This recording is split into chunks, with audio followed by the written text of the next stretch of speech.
Hello students, मेरा नाम है एस के वर्मा।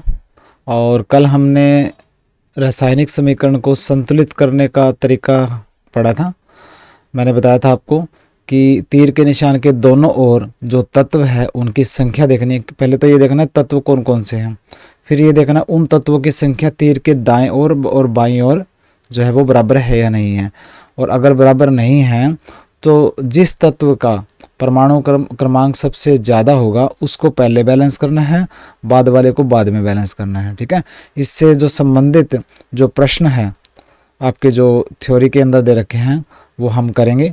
धीरे धीरे करके आप स्टेप वाइज आपके लेवल को मैं उठाऊंगा, करते जाइए। धीरे धीरे आपको पता लगता जाएगा कि कितना आसान है रसायन विज्ञान। ठीक है, तो चलिए आगे स्टार्ट करते हैं। संतुलित करने की विधि हमने पढ़ी थी और एक मैंने एग्जाम्पल आपको करवा दिया था। और भी उदाहरण आएंगे और भी एग्जाम्पल आएंगे जो आपके क्वेश्चन के अंदर आएंगे, वही करने हैं। सबसे पहले चीज़ें वही करनी है जो आपके बुक के अंदर हैं, बाहर नहीं जाना है।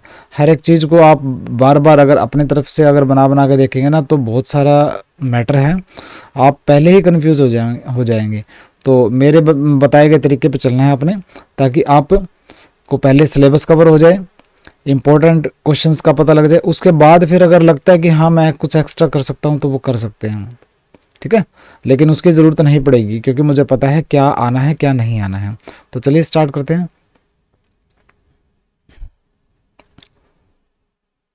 देखिए, रासायनिक समीकरण का तो मैंने बता दिया था आपको। रासायनिक अभिक्रिया के जो अभिकारकों और उत्पादों को उनके सूत्रों के द्वारा प्रदर्शित करना, जिसमें तीर का निशान लगा दिया जाता है, तो उसको रासायनिक समीकरण बोल देते हैं। अब है सूचनापूर्ण रासायनिक समीकरण। क्या होता है सूचनापूर्ण? देखिए, ये रासायनिक समीकरण है, आपको पता ही है। आयरन प्लस पानी बन जाएगा आयरन ऑक्साइड, बोलते हैं इसको आयरन ऑक्साइड, और हाइड्रोजन गैस निकलती है। तो देखिए, ये तो रासायनिक समीकरण तो हो गया, लेकिन रासायनिक समीकरण के अंदर ना तो ये बता रखा है इसमें कि ये ठोस है, द्रव है या गैस है। ठीक है, कुछ भी नहीं बता रखा, ना ये बता रखा तापमान कितना है। ठीक है, अगर ये चीज़ें हम अगर बता दें इस समीकरण के अंदर तो ये थोड़ी सूचना ज़्यादा दे देगी हमें, सूचनापूर्ण रासायनिक समीकरण बन जाएगी। ठीक है, तो बिल्कुल आसान है। देखिए, वह रासायनिक समीकरण जो रासायनिक अभिक्रिया के बारे में ज़्यादा सूचना देती है। देखिए, ठीक है, जैसे कौन कौन सी इंफॉर्मेशन, कौन कौन सी सूचनाएं। देखिए, जैसे अभिकारक जो है और उत्पाद है उनकी भौतिक अवस्था बता देती है कि कौन सा अभिकारक ठोस है, द्रव है, गैस है, कौन सा उत्पाद ठोस, द्रव या गैस है, ये बता देती है। ये बता देती है कि जो रासायनिक अभिक्रिया हो रही है इस तापमान पर हो रही है, जैसे 20 डिग्री सेल्सियस पर हो रही है, तो वो भी बता देती है। ठीक है, तापमान के बदलाव को बता देती है कि रासायनिक अभिक्रिया से पहले अभिकारकों का तापमान ये था और फिर रासायनिक अभिक्रिया के बाद जो उत्पाद बने ना उनका तापमान घट गया या बढ़ गया। ठीक है, तापमान बदलाव को बता देती है। तो ये सूचना, जैसे अगर कोई रासायनिक अभिक्रिया अगर बता देती है तो उसको बोलेंगे हम सूचनापूर्ण रासायनिक समीकरण बोलेंगे उसको। ठीक है, समीकरण के अंदर पता लगेगा हमें रासायनिक अभिक्रिया का जो समीकरण बनेगा ना, और उसमें अभिकारकों और उत्पादों की भौतिक स्थिति, तापमान बदलाव आदि अगर हमें पता लग जाए तो उस रासायनिक समीकरण को क्या बोलेंगे हम? सूचनापूर्ण रासायनिक समीकरण बोलेंगे। ठीक है, रासायनिक समीकरण। तो किसी भी रासायनिक अभिक्रिया को रासायनिक समीकरण, यहाँ पे रासायनिक समीकरण आएगा, नोट्स में मैं कब ठीक कर दूंगा। ठीक है, किसी भी रासायनिक समीकरण को, यहाँ पे समीकरण,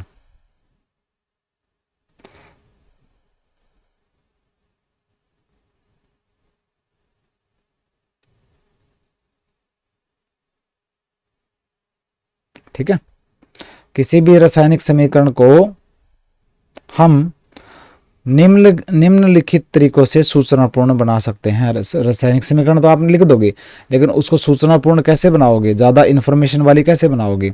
देखिए, अभिकारकों और उत्पादों की भौतिक अवस्था लिख दी, ऐसे भौतिक अवस्था लिख दो उनकी। ठीक है, तापमान बदलाव लिख दो। ठीक है, कि तापमान घटा है या बढ़ा है, बताऊंगा मैं कैसे। दाब मतलब प्रेशर लिख दो कि इतने प्रेशर पर ये रासायनिक अभिक्रिया हुई है, इतने तापमान पर हुई है, ये चीज़ें लिख दो। ठीक है। तापमान बदलाव के अंदर क्या लिखते हैं, अगर ये लगा लो कि अगर ऊष्मा निकलती है उत्पादों, अगर ऊष्मा निकलती है तो उत्पादों की तरफ हम जमा ऊष्मा लिख देते हैं, और अगर ऊष्मा वो सोखता है रासायनिक अभिक्रिया तो अभिकारकों की तरफ हम क्या करते हैं, ऊष्मा अभिकारकों की तरफ लिख देते हैं। बताऊंगा मैं कैसे, ठीक है। तापमान बदलाव लिखकर, दाब लिख कर कि इतने दाब पर इतने प्रेशर पर वो रासायनिक अभिक्रिया हुई है, ठीक है। उत्प्रेरक आदि का नाम लिखकर जिसकी उपस्थिति में रासायनिक अभिक्रिया हुई है, उत्प्रेरक आदि का नाम लिखकर। उत्प्रेरक क्या होता है, देखिए ये मान लीजिए ये रासायनिक अभिक्रिया को हमने रासायनिक समीकरण से हमने दिखा दिया, ठीक है। उत्प्रेरक वो तत्व या कोई यौगिक होता है, ठीक है। तत्व तो पता है ना, जैसे जिंक एक तत्व है, अगर मैं बोलूं यौगिक तो जैसे ZnSO4 एक यौगिक है।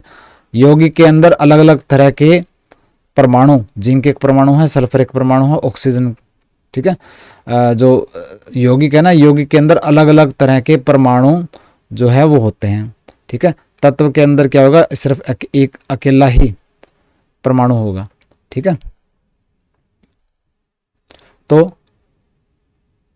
इसके अंदर मैं आपको बता रहा था कि कैटलिस्ट बोल देते हैं। उत्प्रेरक क्या होता है, देखिए मान लीजिए ये रासायनिक अभिक्रिया किसी जिंक सल्फेट की उपस्थिति में ही हो रही है, जिंक सल्फेट की उपस्थिति में हो रही है, तो जिंक सल्फेट उत्प्रेरक है, मतलब खुद तो कुछ नहीं करेगा, लेकिन इसकी उपस्थिति में ना ये अभिक्रिया की जो स्पीड है वो बढ़ जाएगी।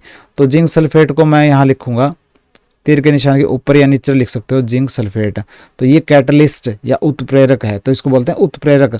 वो पदार्थ, ठीक है, कोई तत्व हो या यौगिक हो जिसकी उपस्थिति में रासायनिक अभिक्रिया की स्पीड बढ़ जाए, उसको बोलेंगे हम उत्प्रेरक, ठीक है। तो उत्प्रेरक के बारे में आपको बता दिया, तो उत्प्रेरक के बारे में लिख दो। ये वैसे मैंने एक उदाहरण दिया है, इसमें नहीं है ये उत्प्रेरक, ठीक है। तो उत्प्रेरक आदि का नाम लिख दो, तीर के निशान के ऊपर या नीचे, तो रासायनिक अभिक्रिया क्या हो जाएगी, रासायनिक समीकरण क्या हो जाएगी, वो सूचनापूर्ण बन जाएगी। तो ये चीजें हम करके किसी भी रासायनिक समीकरण को सूचनापूर्ण बना सकते हैं। देखिए बिल्कुल आसान है, करते जाइए आप, बिल्कुल आसान है। दोबारा रिवीजन कराऊंगा ना जैसे मैं अभी, चैप्टर कंप्लीट होने के बाद फटाफट आपको समझ में आएगा, अभी भी आ रहा है आपको समझ में, मुझे पता है, ठीक है। उसके बाद है रासायनिक अभिक्रिया में भौतिक अवस्थाओं को, अब ये तो पता लग गया सूचनापूर्ण हम बना सकते हैं रासायनिक समीकरण को। तो कैसे हम रासायनिक अभिक्रिया में या रासायनिक समीकरण में भौतिक अवस्थाओं को दर्शाएंगे, देखिए अगर मान लीजिए कोई भी पदार्थ है, कोई भी अभिकारक है, उत्पाद है, अगर वो ठोस है तो ठोस को तो लिखेंगे ब्रैकेट में S सॉलिड, S से सॉलिड लिख कर, ठीक है। अगर वो ठोस अवस्था अगर तलछट के रूप में है, मैंने बताया ना तलछट क्या होता है, प्रेसिपिटेट, डलियां बन जाती है वो, ठीक है। तो उनको बोलेंगे हम PPT ब्रैकेट में लिख देंगे। फॉर्मूले के बाद जो उसका सूत्र होएगा ना, अभिकारक या उत्पाद, उसके सूत्र के बाद ब्रैकेट में सॉलिड लिख देंगे, ठीक है, ब्रैकेट में S लिख देंगे, मतलब वो ठोस है। और अगर वो सॉलिड है लेकिन वो तलछट, प्रेसिपिटेट मतलब उसकी डलियां बन रही हैं, तो उसको PPT के फॉर्म में, PPT ब्रैकेट में लिख देंगे, ठीक है। अभी आएगा PPT का भी आगे, ठीक है। प्रेसिपिटेट बनते हैं, दो केमिकल ले लिया आपने, दोनों केमिकल को मिला दिया, और जो मिक्सचर बनेगा ना उसके अंदर सॉलिड हार्ड क्या बनेंगे, डलियां बनेंगी, उनको बोलेंगे प्रेसिपिटेट या तलछट, जो कि उस जो मिक्सचर बनेगा ना उसके तली में बैठ जाएंगी। मैंने पहले वाले लेक्चर के अंदर आपको बताया भी था, ठीक है, तलछट क्या होता है, तो उसको देख लीजिएगा। तो द्रव अवस्था है अगर अभिकारक के उत्पाद की, तो उसको लिखेंगे ब्रैकेट में L लगाकर, लिक्विड, L से बनता लिक्विड, ये चिन्ह लगा देंगे, ठीक है। और किसी अभिकारक के उत्पाद की अगर गैस अवस्था है तो ब्रैकेट में G लिख देंगे, G से बनता है गैस, स्मॉल g लिखना है, स्मॉल l लिखना है, स्मॉल s लिखना है, ध्यान रखना, ठीक है। छोटा s, छोटा l, छोटा g। अच्छा, जलीय घोल, अगर किसी भी यौगिक का पानी में अगर घोल है तो चिन्ह AQ लगाएंगे। AQ का मतलब होता है अक्वस, अक्वस का मतलब पानी होता है,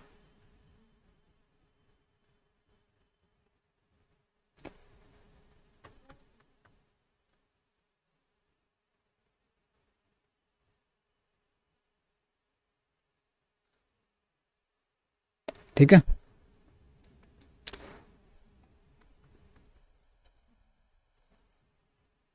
एक्वस की स्पेलिंग कोई ना चेक कर लीजिएगा आप, ये मिलेगी AQUOUS, ठीक है। बाय मिस्टेक अगर थोड़ी बहुत स्पेलिंग मिस्टेक हो कोई ना, उसको चेक कर लेना आप, बाकी AQUEOUS ही मिलेगी, ठीक है। थोड़ा मैं एक्सप्लेन कर रहा हूँ क्योंकि आपके हिंदी मीडियम है ना, तो उसके अंदर नॉर्मली हम EQ ही लिख देते हैं। थोड़ी बहुत साइंस के अंदर अगर थोड़ी बहुत स्पेलिंग मिस्टेक है तो वो चल जाती हैं, ठीक है। और इंग्लिश वगैरह के अंदर जो है उसमें ग्रामर वगैरह के अंदर चेक करते हैं तो वो चल जाती है, AQUEOUS जो एक्वस की स्पेलिंग है। तो अक्वस अगर जलीय घोल है किसी यौगिक का तो EQ लिखेंगे। अभी करेंगे हम कैसे, देखिए उदाहरण ले लीजिए। देखिए मैंने बताया था आपको, एक रिएक्शन बताई थी, एक बर्तन लो, उसमें दानेदार जस्ता जिसको जिंक बोलते हैं वो लो, और उसमें तनु सल्फ्यूरिक अम्ल डालो। तो मैंने बताया था जस्ते की और तनु सल्फ्यूरिक अम्ल की रिएक्शन होगी तो जिंक सल्फेट का सॉल्यूशन बनेगा और हाइड्रोजन गैस निकलेगी। ध्यान है, हाइड्रोजन गैस निकलेगी, ठीक है। ये चीज़ मैंने आपको बताई थी। तो यहाँ पे देखिए जिंक का जो जस्ते को ब्रैकेट में लिख दिया, ये सॉलिड है, ये ठोस है, तो ब्रैकेट में ऐसे लिख दिया। और जो सल्फ्यूरिक अम्ल जो है, तनु सल्फ्यूरिक अम्ल, वो उसका पानी होता है ना इसके अंदर, पानी में घोल होता है, तो उसको अक्वस लिख दिया ब्रैकेट में, ठीक है। और फिर जो जिंक सल्फेट का जो सॉल्यूशन बनेगा वो भी पानी में घोल होता है, तो EQ लिख दिया। और हाइड्रोजन तो गैस है, हाइड्रोजन गैस निकलती है, तो ब्रैकेट में G लिख दिया। तो ये देखिए हमने सूचनापूर्ण बना दिया भौतिक अवस्था लिखकर, ठीक है। तो ये तरीका है अभिकारकों और उत्पादों की भौतिक अवस्था को लिखने का, कि S लगाओ, L लगाओ, G लगाओ, PPT ये लगाओ, ठीक है। ये चीज़ें अभिकारकों और उत्पादों के सूत्रों के बाद लिख सकते हो आप, और सूचनापूर्ण बना सकते हो रासायनिक समीकरण को। अब पढ़ेंगे हम रासायनिक अभिक्रिया के बारे में। हमने पढ़ लिया था रासायनिक अभिक्रिया क्या होती है, जब दो या दो से ज़्यादा पदार्थ मिलकर कोई नया पदार्थ बनाते हैं और नए पदार्थ के जो गुण हैं पुराने वाले पदार्थों से अलग होते हैं, तो उसको रासायनिक अभिक्रिया कहते हैं। रिपीट करा रहा हूँ, आपको करते जाइएगा, ठीक है। रासायनिक अभिक्रिया के प्रकार होते हैं 5, ठीक है। संयोजन, वियोजन या अपघटन बोल देते हैं, विस्थापन, द्विस्थापन और उपचयन एवं अपचयन, ये रटे होने चाहिए। संयोजन, वियोजन, विस्थापन, ठीक है, द्विस्थापन, द्विविस्थापन बोलेंगे, ठीक है, उपचयन एवं अपचयन। देखिए करते हैं स्टार्ट।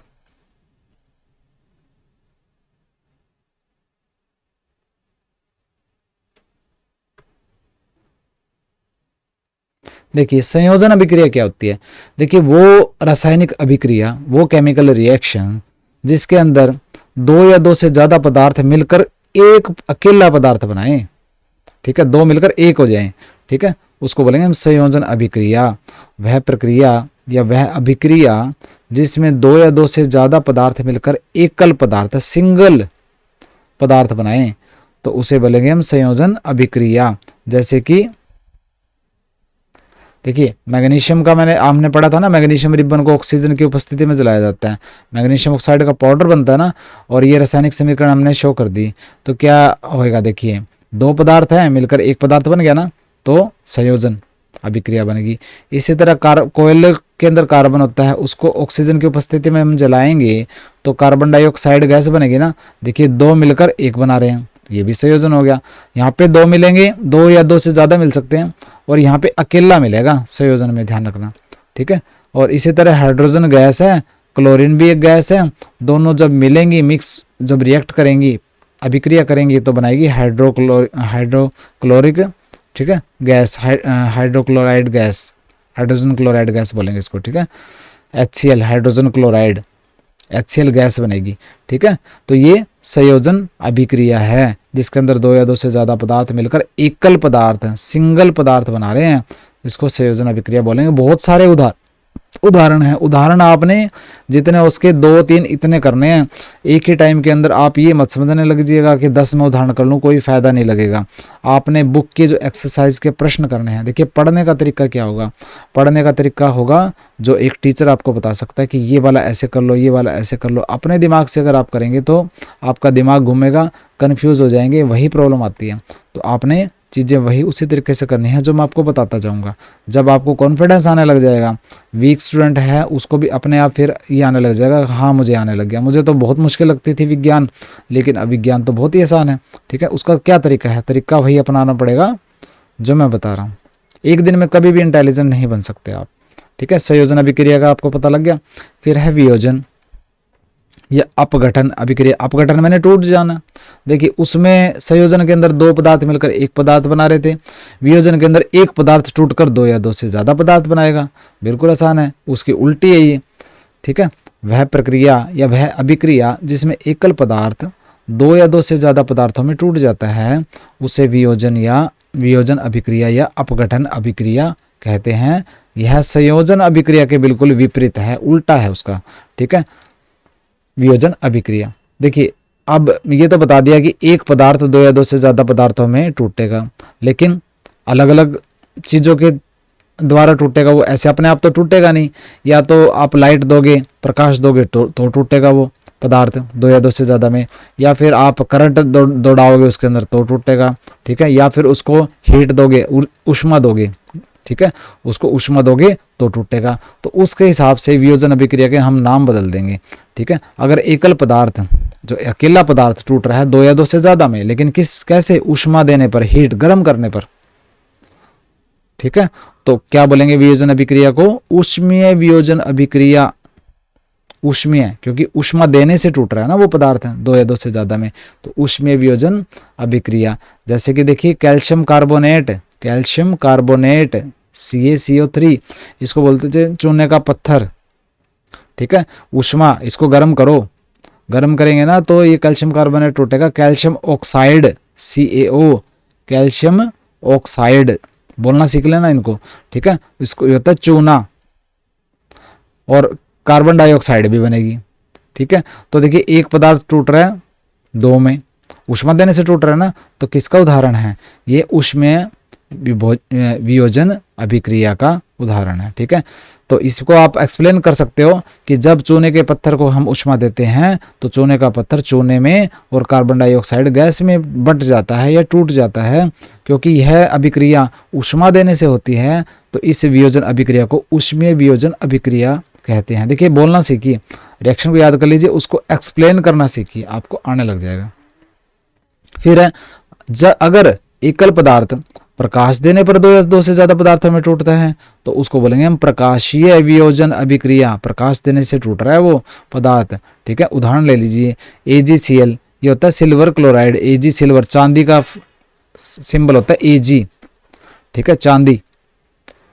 ठीक है, तो सिल्वर क्लोराइड अगर लाइट दोगे ना, लाइट किसी से भी तरीके से दे सकते हो, लाइट आप सूरज की लाइट से भी दे सकते हो या फिर बल्ब की लाइट से भी दे सकते हो। ठीक है, तो सिल्वर क्लोराइड को जब आप प्रकाश दोगे ना तो वो सिल्वर में और क्लोरीन गैस में टूट जाएगा।